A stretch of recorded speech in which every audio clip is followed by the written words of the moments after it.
para conhecer essas figuras, como a Sílvia, por exemplo, ninguém mais faria se não fosse vocês. Então, é sorte nossa que vocês estão lá, olhando para esses artistas, fazendo a diferença, né? É sorte nossa poder conhecer uma trajetória dessa. Muitas Sílvias devem existir, né? Com narrativas tão incríveis, mas, através de vocês, essas narrativas podem ser menos doloridas, né? Porque a gente pode ter consciência delas e fazer elas de outra maneira. Eu me lembro de um episódio na infância também, saí da escola, fui para casa, quando eu estava chegando em casa, eu passei correndo para a cozinha e passei pelo espelho. Olhei para o espelho e levei um susto, e aí eu voltei. Olhei para o espelho e falei assim, gente, eu sou preto. Eu não tinha me percebido preto, até então, mesmo sendo de uma família preta, sabe? Mas eu fiquei pensando naquele momento que, olha só, eu era muito novo, eu devia ter uns 7, 8 anos. E eu me lembro de ter parado naquele momento e ter pensado, mas por que eu levei um susto comigo mesmo? E eu fiquei pensando naquela época, gente, mas é porque não tinha preto na escola. Não tinha outras pessoas como a gente. Era só eu e a minha irmã. Entendem?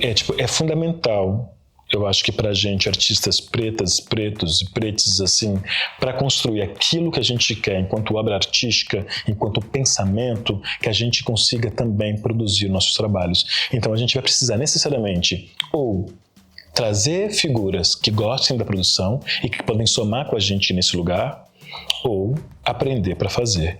Porque senão, quem pauta é os outros, não a gente. Assim como eu acolho a dramaturgia do Gé e o Gé me acolhe porque é tudo muito simples, muito frágil e muito novo.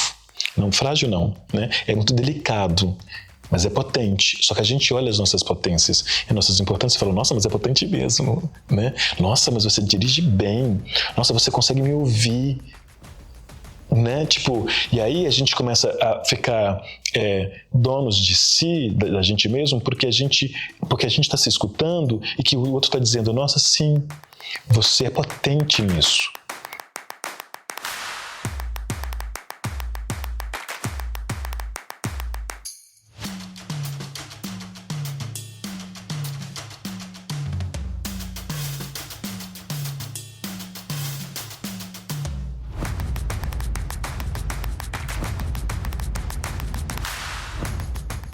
Olá, eu sou Flávio Rodrigues, sou um homem negro, quase retinto, tenho cabelo crespo, dreads, nariz largo, boca grande e eu tenho também os olhinhos mais baixinhos, assim, o olhinho mais pesadinho. Eu sou ator, diretor de teatro, também cenógrafo, sou artista fundador da Companhia dos Inventivos, e também do Coletivo Negro e do Projeto Diásporas. Trabalhei e trabalho também com diferentes produções e grupos da cidade de São Paulo, interior de São Paulo. Eu sou formado pela Escola Livre de Teatro em Santo André e venho desenvolvendo trabalhos junto com essas companhias, mais ou menos aqui em São Paulo há 20 anos. A minha infância... Olha, engraçado você perguntar isso, porque me lembro automaticamente de um presente que eu ganhei recentemente da minha irmã. Eu perdi a minha irmã há pouco tempo, né? Na minha família sou eu, o meu pai, tinha minha mãe, a minha irmã, desde 2010, a Liz Morena. É filha da minha irmã, Ana Flávia, que também foi produtora da Companhia dos Inventivos e do Coletivo Negro. E aí, alguns anos atrás, acho que há uns 4 anos atrás, a minha irmã me deu um presente, que era uma foto... da minha primeira peça. Eu fazia uma criança indígena. Na minha primeira experiência do teatro, eu era uma criança indígena. E eu nunca me vi, né? Eu sempre me vi com uma criança preta e tal. Minha mãe foi num centro de candomblé, pediu uns colares emprestados para poder, né? Mandou fazer o figurino e pediu uns colares para que eu pudesse entrar paramentado e tal. E digo isso porque, vendo a foto e depois que minha mãe partiu, eu fui atrás de algumas coisas e descobri que ela também tem descendência indígena. E aí, nossa, as coisas começam a fazer conexões, né? Tinha uma coisa da memória da minha mãe, né? Porque a mãe dela foi achada, uma mulher sem memória, que quando se deu conta de si, encontrou meu avô, não sabia nem o nome, e casaram, ele deu nome para ela, deu uma idade para ela, maior que a idade dele, e aí a partir disso ela começou a construir uma história. Então, essa foto que ela me deu, que a minha irmã me deu, recentemente ressignificou, né, por conta de ir atrás da trajetória da minha mãe é uma mulher maranhense, então, e também de uma cultura indígena, segundo meus parentes lá do Maranhão. A minha infância foi isso, ela era uma infância muito divertida. Eu sou mineiro, de Belo Horizonte, meu pai trabalhava em terraplanagem, empresas que cuidavam disso, então ele tinha que ficar mudando de semestre em semestre, ano em ano, de cidades, então a gente foi um núcleo muito pequeno. Então eu e a minha irmã, a gente era muito próximo. E desde sempre, da escola, eu gostava muito de cena, sempre me chamou a atenção. Eu me lembro de ter que entrar pelo fundo do teatro, e eu estava preocupado porque eu achava que todas as mães, os pais iam ver a gente entrando, e na realidade não, ela abriu uma porta no fundo, então, sabe, cenários velhos pelos cantos do corredor pequeno, estreito, a gente andando, e eu fico preocupado que elas iam ouvir a gente, que iam ver a gente, e de repente a gente entrou pela coxia, e de repente estava no palco, a cortina estava fechada, e comecei a ouvir o barulho de quem estava na plateia, e de repente abriu a cortina, que estava em cena, e eu falei, caraca, que incrível!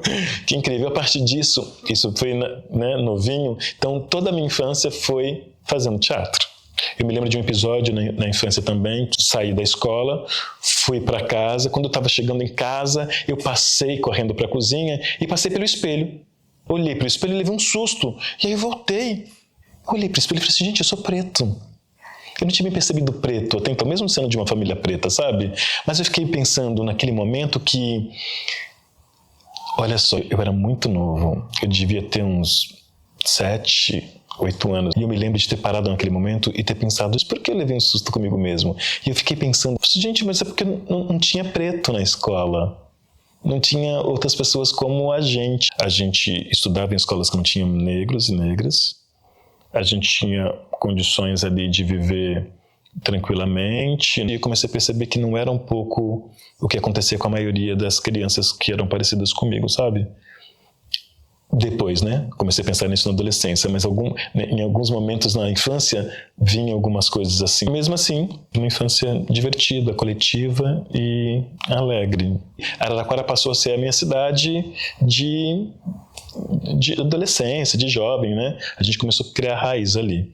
Até que, lá no São Geraldo, do bairro que eu morava, a gente viu uma companhia de teatro se apresentando. Chamava O Palhaço Era Meu Tio. Era um texto de Sembroni. Era na rua. A experiência foi incrível. E aí eu falei, nossa, eu quero fazer teatro. Eu já queria fazer, porque eu já fazia brincando, mas eu falei, pronto, vou ser ator, vou fazer teatro. Alguns anos depois, acho que quase uns 10 anos depois, eu fui convidado para essa companhia, que eu assisti para trabalhar nessa companhia, chamada TESC, Companhia de Teatro Experimental de Comédia de Araraquara. E eles estavam remontando O Palhaço Era Meu Tio. É muito legal, né? E aí eu fui trabalhar nessa companhia. Eu não trabalhei como ator nessa peça, mas eu fiquei próximo da companhia. E fiquei mais próximo a alguns diretores de fora, de São Paulo. Aí, por conta disso, de ter experimentado coisas em Araraquara que foram importantes, eu falei, não, eu quero estudar mais teatro. E aí eu resolvi me mudar para São Paulo para estudar teatro. Quando eu cheguei em São Paulo, eu saquei logo de cara que eu precisava me organizar, assim, que eu precisava de ter um lugar para morar, né? Porque eu sou desses que sou família, sou coletivo, preciso me estabilizar, assim. Aí, como não tinha nenhum parâmetro, eu fui conseguir trabalhos de call center, né? Telemarketing. Na minha época, nos anos 2000, isso era um boom. Depois de 2 anos, falei assim, ok, agora entendo um pouquinho mais da cidade, vou procurar escolas e tal, vou procurar alguns cursos. Eu fui fazer um curso de cinema com a Renata Zanetta. E eu falei assim, nossa, essa mulher trabalhou no Verás que Tudo é Mentira, que é um espetáculo que eu tinha gostado muito. Aí eu fui fazer curso de cinema com ela. E aí eu falei para ela que ia prestar EAD. Que aí eu sabia, eu disse, nossa, EAD e tal, tem outras escolas legais e tal. Eu falei, legal, mas vou prestar EAD. Fui lá, prestei EAD, fui até a quarta fase, difícil, estava cansadíssimo, né, já na quarta fase, e não entrei. E aí ela me falou assim, olha, você não entrou na EAD, mas você conhece a Escola Livre? Eu falei, não conheço. Eu já estava muito cansado, né? Porque eu tinha acabado de prestar no final do ano. Eu falei assim, a Escola Livre, os testes é em janeiro. Então, eu falei assim, então eu vou usar as mesmas coisas que eu tinha já na manga para EAD, lá na Escola Livre, e entrei na Escola Livre. E foi na Escola Livre que eu consegui me encontrar artisticamente. Eu sou um artista coletivo, né? Eu me sinto assim, né? Sou um artista que pensa em todos os âmbitos do teatro, né? Seja na escolha do argumento, para onde está olhando, por que está olhando para esse lugar agora, o que isso está me servindo nesse momento, o que serve para a sociedade nesse momento, esse pensamento. E como a gente consegue transformar esse pensamento em uma obra artística, né? E aí o que a gente precisa para isso, além da cena, além de estar em cena como ator, né? E nesse momento, estando na Escola Livre, aprendendo os procedimentos ali do teatro épico, narrativo e tal, a gente tinha ali, gostava de trabalhar com alguns atores e atrizes, e a gente formou, né, um núcleo de pesquisa que virou a Companhia dos Inventivos, que esse ano de 2024 fez 20 anos. Né? Uma companhia que desde quando a gente começou a fazer os estudos, né? Lá da formação 8, a gente continuou desenvolvendo pesquisa e materiais cênicos, experimentando. A gente não tinha onde apresentar, era difícil conseguir teatro, pauta, a gente nem sabia fazer isso naquela época. A gente veio para a rua, porque vamos fazer na rua então. E aí a rua, o que era só um espaço de apresentação, virou uma escolha estética, um posicionamento político também, né? Naquele momento as coisas foram criando outras camadas de desejo, de artísticas, né? E anos depois, em 2009, junto com o Gê Oliveira, com a Aisha Nascimento, com o Matias, com a Thaís Dias, a gente também formou um núcleo que era um núcleo que estava pesquisando a negritude, as questões raciais, né? E aí a gente forma o Coletivo Negro. Foi a partir dos encontros do Coletivo Negro com os outros artistas pretos e pretas que eu ganhei outro propósito. Se no primeiro momento eu ter conhecido a Escola Livre foi importante, porque levou a gente para a rua e a gente para esse fazer teatral coletivo, colaborativo, num segundo momento, quando a gente formou o Coletivo Negro, eu entendi qual era o meu propósito enquanto artista, né? Então, eu me descobri negro e eu entendi que é a partir desse lugar que eu olho o mundo, que eu construo minha narrativa e minha obra de arte. E aí as coisas se conectaram. No primeiro encontro do Coletivo Negro foi uma grande paixão, assim, um amor intenso, assim, porque a gente podia se ouvir, né? Eu nunca tinha pensado na negritude, né? E aí eu comecei a pensar sobre essas reflexões de ter me assustado. Tudo isso entra nas peças do Coletivo Negro depois. Veja, a gente era artista, a gente era atores e atrizes. A gente não era uma ONG. A gente era estudantes de teatro, a gente era profissionais do teatro, a gente procura estética. Essa é o movimento do teatro, né? Criar obras de arte. Só que essas obras de artes partiam do nosso ponto de vista. Não de qualquer outro ponto de vista, do nosso. E o nosso ponto de vista era muito legal. É muito legal. Né? E é muito poderoso. E a gente começou a se amar porque era muito emocionante ouvir a trajetória das outras pessoas. Elas parecem comigo, mas elas não são eu. Né? No começo a gente percebeu que a gente não era um bloco. A gente era realmente diverso. Tinham experiências muito diversas. Nesse momento também a gente não tinha lugar para se encontrar, né? A gente se encontrava cada semana na casa de um. Então a gente ficava se revezando. Isso também foi muito incrível, porque além da gente se encontrar para poder falar sobre essas questões, a gente conhecia a família de cada um, a gente tomava café, a gente via a mãe, o pai, ou só o pai, ou só a mãe, né? E a gente foi se criando nesse sentido e percebendo que a gente queria fazer um trabalho artístico que nós fôssemos os protagonistas. Quando a gente foi convidar algumas pessoas, ninguém estava interessado em trabalhar com a gente. Aí a verdade também retoma, né? Tipo, por quê? Por quê? Porque a gente é preto, né? Não é só porque a gente é jovens atores. Não tem nenhum tipo de... né? Tem muitos outros jovens atores, né? Começando e tal, mas então, e se a gente for fazer, né? Eu me lembro, por exemplo, que quando eu entrei na Escola Livre, eu gostava muito de direção. Mas eu parei de pensar em direção, porque as pedagogias, a forma com que isso chegava, não eram legais. Então, tem coisas que eu fui abandonando, que eu achei que talvez não fosse legal, né? O que eu quero dizer é que não era incentivado, né? Naquele momento a gente não queria trabalhar com gente branca, a gente queria só trabalhar com gente preta, com as exceções que a gente não encontrava aqueles profissionais. Isso ainda hoje é uma premissa, mas a premissa ela mudou um pouco, né? Eu sempre quis, e até hoje quero, trabalhar com gente negra. A diferença hoje é que não é qualquer pessoa, né? Independente dela ser negra ou não, né? Eu quero trabalhar com profissionais negros e negras que querem, que são estudantes, que pesquisam aquela determinada área, né? Então, por exemplo, eu quero trabalhar com iluminadores negros. Tem um lugar que é trabalhar com esses profissionais, e no Coletivo Negro foi muito assim. Tinha gente, por exemplo, que era da luz, que gostava da luz, mas não tinha oportunidade de trabalhar. Então foi ter oportunidade de trabalhar no Coletivo Negro. Porque, se você quer, se é isso que você deseja, aqui é um lugar para que você possa experimentar. Assim como figurino, assim como outras áreas, assim como eu na direção, assim como o Gé na dramaturgia, criando os primeiros textos, assim como a Aisha no corpo, como o Rafa na pesquisa.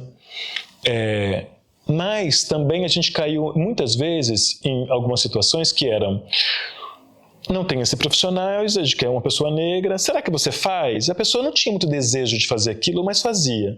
E aí a gente começou a entender que não era esse o caminho.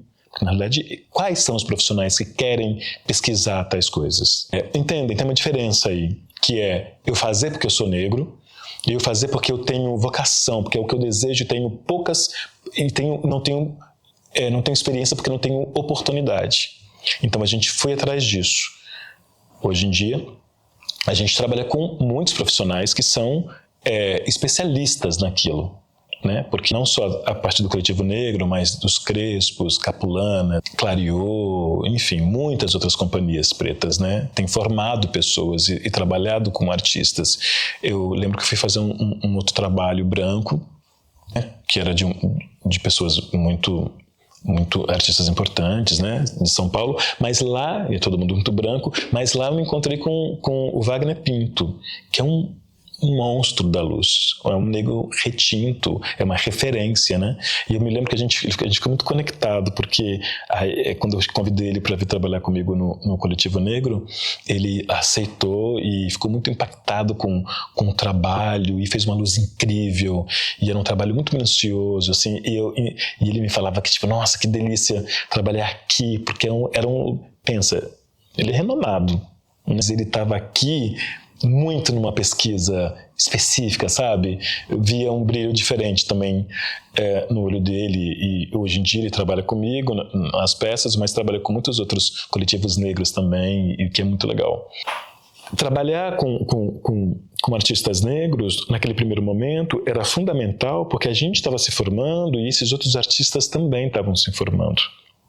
E a gente pode ter, hoje, profissionais de ponta, também com gente nova se formando, mas acompanhando esses profissionais, levando o nosso trabalho profissional cada vez com uma pesquisa mais aprofundada, mais profunda, né? E abrindo espaço para outras pessoas também se aprofundarem ou não, porque aí a gente vai ter vários profissionais e vários profissionais que pensam de maneiras muito diversas.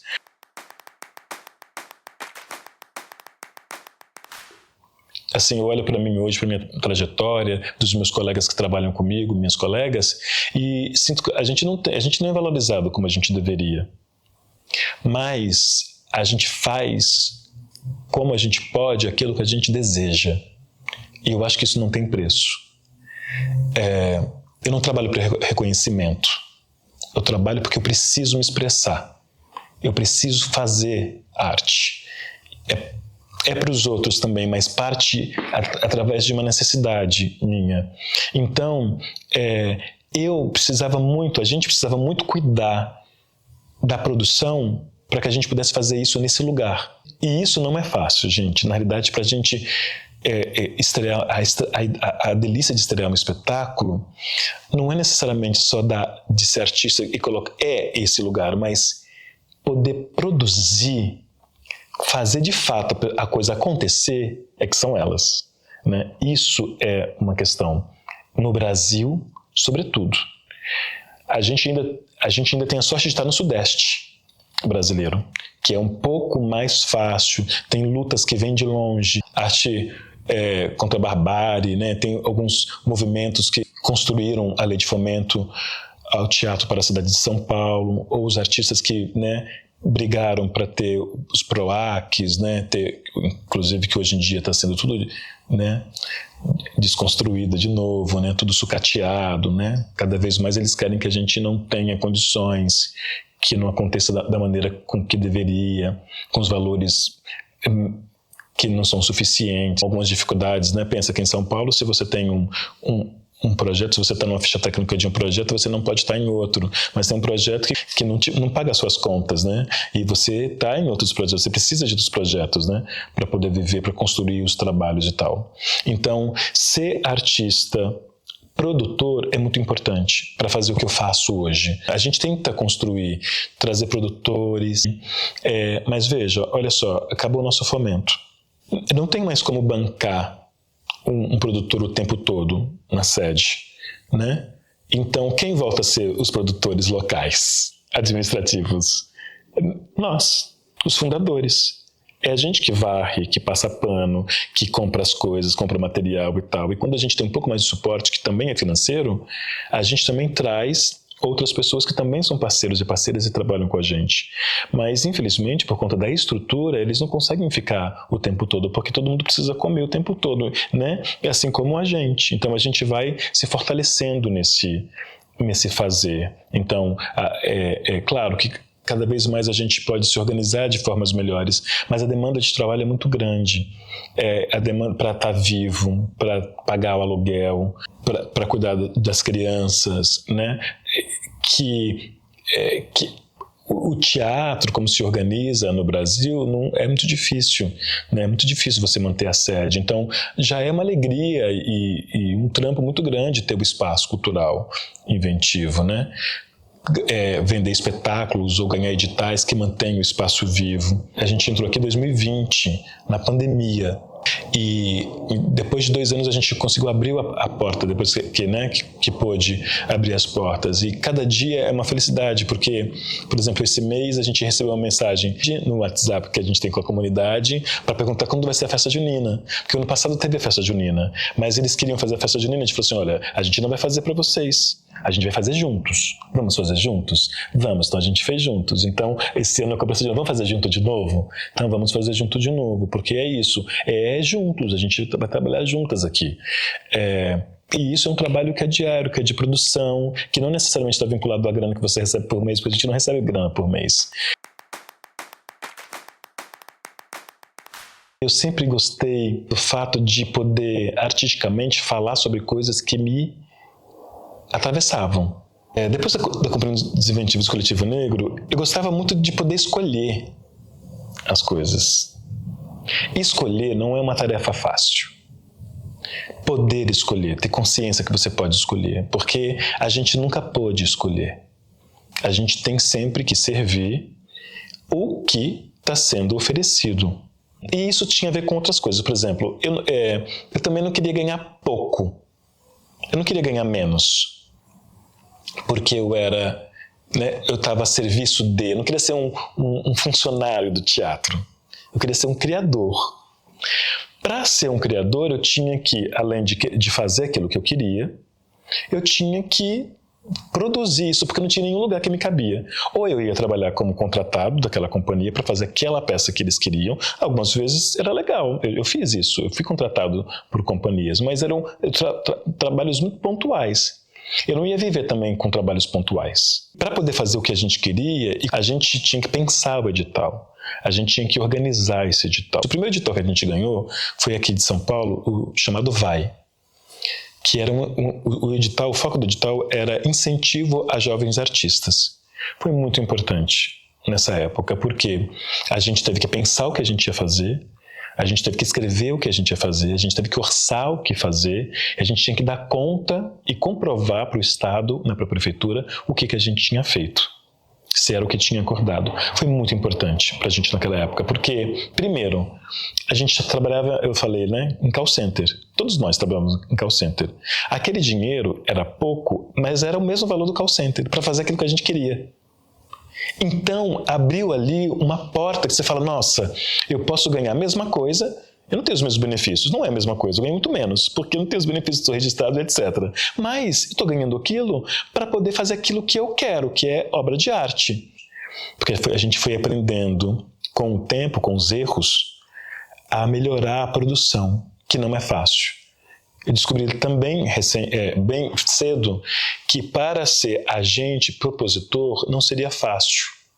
Mas eu precisaria bancar o desejo de ser proponente, de ter o meu pensamento na frente, de ser protagonista da minha obra de arte. Então, porque ninguém me convidaria, isso para mim é uma dificuldade hoje em dia. Qual é a minha dificuldade? Achar textos, por exemplo, que diz ou expressa aquilo que eu quero dizer hoje. E é por isso que ser um artista criador, em um processo colaborativo, para mim, é muito caro e importante. Porque eu não sou mais a mesma pessoa de ontem, hoje.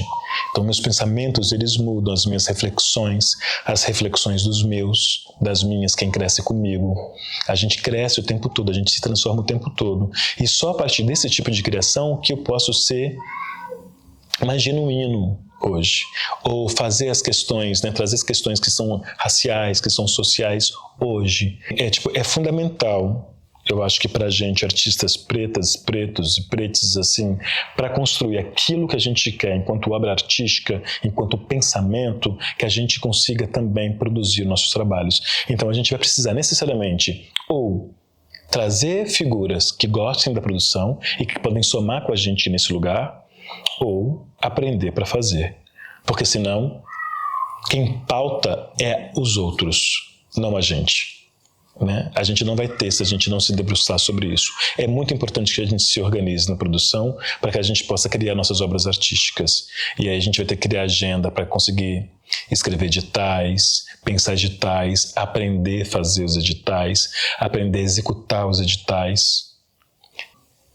É preciso ser sério para que a gente possa cobrar também de uma forma séria, É preciso ser rigoroso, com o nosso material cênico, com a nossa produção. Isso não quer dizer que a gente não vai errar. Olha, eu fico pensando, eu sou do interior, Eu venho do interior. E assim, venho do interior numa época que não tem muitos subsídios, não tem editais, não tem nada que contemple o fazer artístico no interior, É muito diferente de hoje. Óbvio, o interior ainda não tem tudo o que precisa para desenvolver os projetos. Mas, assim como São Paulo, a gente precisa cuidar dessa produção para que a gente possa se apropriar mais de editais, de grana que pode chegar para a gente e ajudar a gente a desenvolver os nossos trabalhos. Eu conheço muita gente que faz um trabalho incrível no interior do estado. Companhias de teatro que desenvolvem suas pesquisas de linguagem, companhias do interior, artistas do interior que fazem a função do estado, do município. Se não fosse essas companhias, esses artistas, o município não teria nada, o que é uma pena, porque a gente precisa. Agora, esses artistas podem cobrar esses municípios, podem cobrar o estado. A gente vive numa bolha que a gente vai tentando cobrir, mas às vezes a gente fica constrangido e não, a gente precisa fazer muito mais, a gente precisa de muito mais verbas, a gente precisa que muitos mais profissionais tenham acesso à possibilidade de construir coisas, que sejam muito mais negros, negras, indígenas, mulheres, trans, porque a gente ainda não tem nada.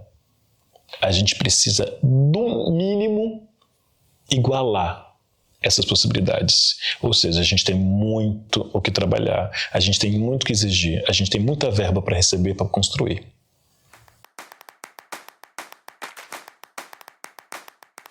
Nesse momento do Coletivo Negro, quando eu percebi que, eita, para além de ator, eu sou preto, é porque isso passou a ser minha causa, né? Eu era um ator, né, a serviço do teatro, mas eu percebi que o meu olhar ele era a partir de uma singularidade, que é ser preto. E aí, por conta de me conhecer preto, eu comecei a perceber que na realidade tinha coisas que eu não tinha ou não podia porque eu era preto, e as pessoas não me deixavam porque eu era preto. Então, a partir disso, eu comecei a perceber de que eu poderia, porque quem faz o que eu desejo sou eu. Eu tenho autonomia para fazer isso. E eu não vou me pautar a partir do que as pessoas querem. É por isso que eu vou formar a minha própria companhia, 1, 2 ou 3. Né? Porque eu quero espaço para poder criar aquilo que eu desejo.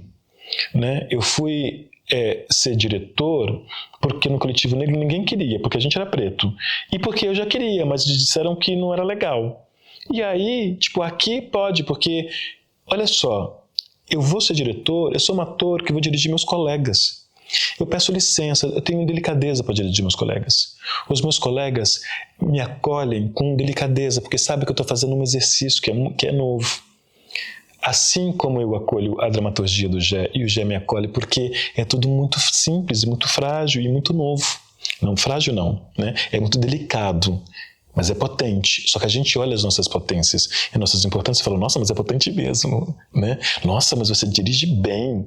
Nossa, você consegue me ouvir. Né?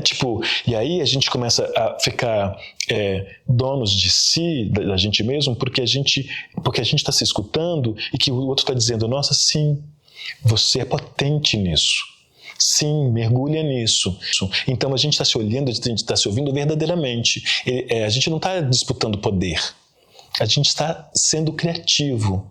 A gente está criando imaginário. A gente está olhando para a gente, olhando para as nossas potências. Então, eu começo a poder realizar outras funções no teatro porque nós podemos. Né? Porque eu estou com os meus pares me olham e me veem.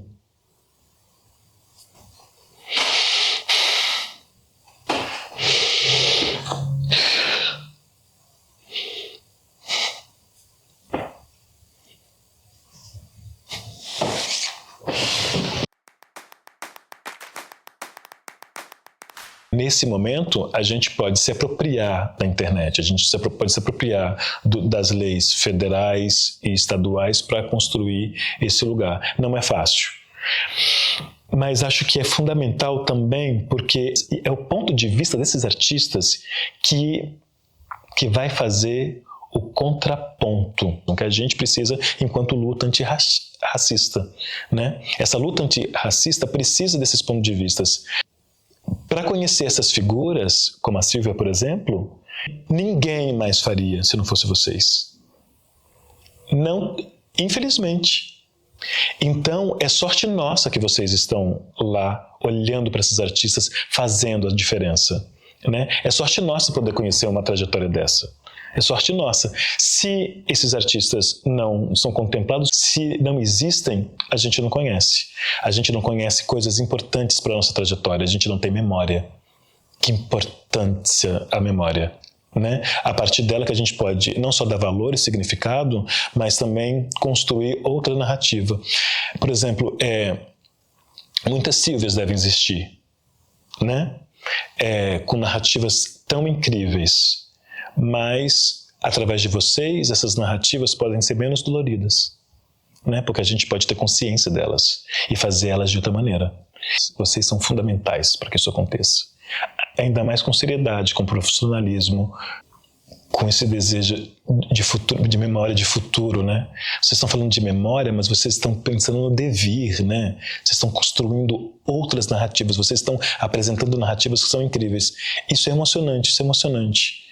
Quantas pessoas vão se inspirar a partir desse material de vocês, que vão olhar para essa mulher de outra maneira, entendendo a força que ela tem, o tamanho que ela tem, mas também pensando em se colocar, em ser uma artista de outra maneira, exigindo outra maneira. Vocês estão falando da Silvia, certo? Só que vocês chegam em mim e me convidam para esse projeto tão importante para vocês, a partir de um encontro que a gente teve por conta de um outro projeto. Assim, eu não posso falar, acho que em palavras, o quanto que eu me sinto honrado por esse convite. Por, de alguma maneira, a minha experiência ser uma experiência significativa para ser trocada com outras pessoas. Isso só é possível porque nós nos encontramos e nos ouvimos. Olha que poderoso. Agradeço demais. Viva esse projeto, viva vocês, viva a potência de vocês. Viva as fendas que existem em vocês, que precisam transformar e a gente quebrar todas as paredes através delas. Isso é potência. A gente está aqui para isso, para fazer com essa potência que a gente é,